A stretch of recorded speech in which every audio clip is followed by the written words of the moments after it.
Prevention of corruption చట్టం కింద కేటీఆర్ మీద ఎఫ్ఐఆర్ నమోదవడం అనేది సాధారణమే.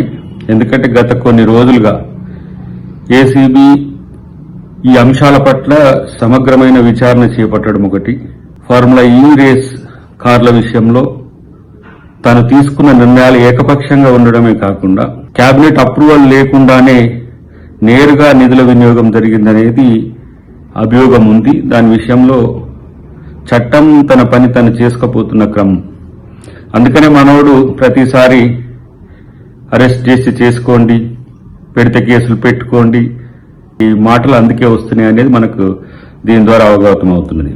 అంటే కాంగ్రెస్ ప్రభుత్వం ఆధారాలు లేకుండా స్పష్టమైన విచారణ మీద నమ్మకంతోనే ఎలాంటి చర్యలకైనా పూనుకుంటుంది. ఈ విషయాన్ని బీఆర్ఎస్ కానీ ఇతర ఎవరైనా కూడా ఆలోచించాల్సిన అవసరం ఉంది.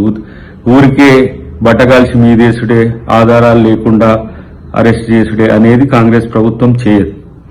కాబట్టి కేటీఆర్ ఇష్టానుసారంగా ప్రజల నిధులను ప్రభుత్వం రూపంలో దుర్వినియోగం చేయడం అన్నది వాస్తవం.